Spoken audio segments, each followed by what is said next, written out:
Alors, on continue la partie cours avec le deuxièmement, parallélisme et alignement. Et on va commencer, pour terminer la journée aujourd'hui, à parler des droites parallèles.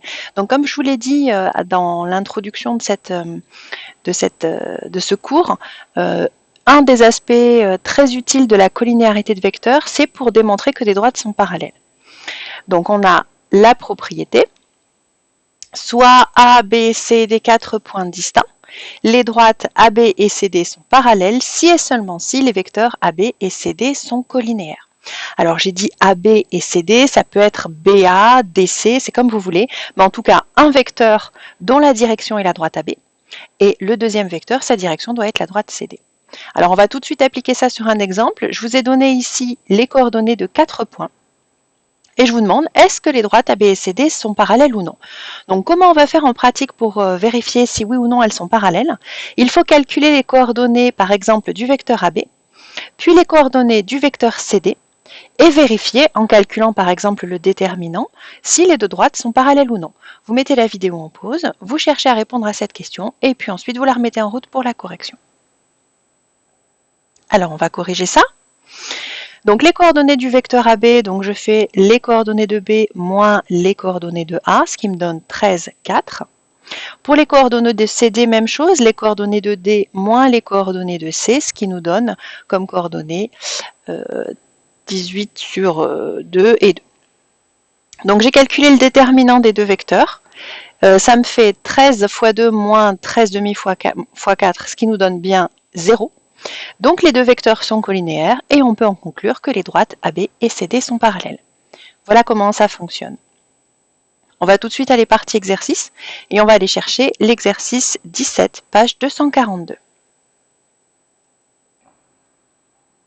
Donc inutile d'aller ouvrir Internet, je vous ai mis là à l'écran l'énoncé de l'exercice. Donc comme dans l'exemple du cours, on vous donne les coordonnées de 4 points ABCD. Et là, on vous détaille un petit peu le travail. Première question, calculer les coordonnées de AB et de CD. Deuxième question, que peut-on déduire pour le quadrilatère ABCD? Alors, je vais vous laisser chercher cet exercice.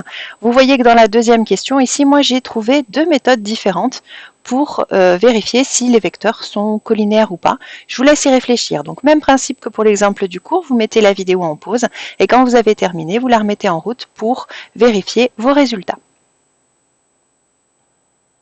Alors, pour la première question, les coordonnées du vecteur AB, j'ai trouvé 4, moins 2. Et les coordonnées du vecteur CD, j'ai trouvé 8, moins 4.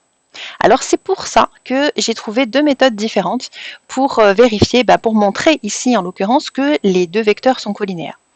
Pourquoi j'ai deux méthodes différentes? Parce que si vous regardez ici les coordonnées, on voit tout de suite que si je multiplie par 2 les coordonnées du vecteur AB, j'obtiens directement les coordonnées du vecteur CD. D'où cette idée-là.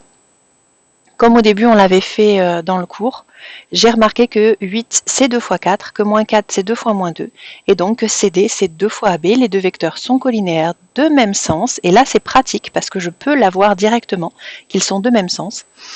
Ils sont de même sens, donc ABCD est un trapèze, j'ai fait un petit dessin ici à côté.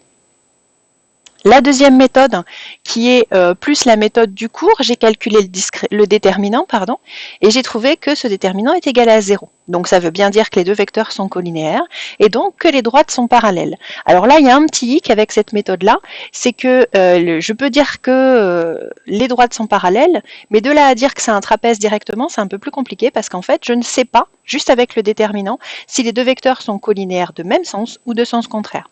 Du coup, tout ce que je peux conclure, c'est que c'est bien un trapèze, mais que c'est peut-être un trapèze croisé. Vous savez, c'est quand les diagonales se croisent comme ça, on a déjà vu ce genre de configuration, un petit peu une espèce de nœud papillon un peu déformé. Voilà, c'est tout pour aujourd'hui. Suite en fin de semaine.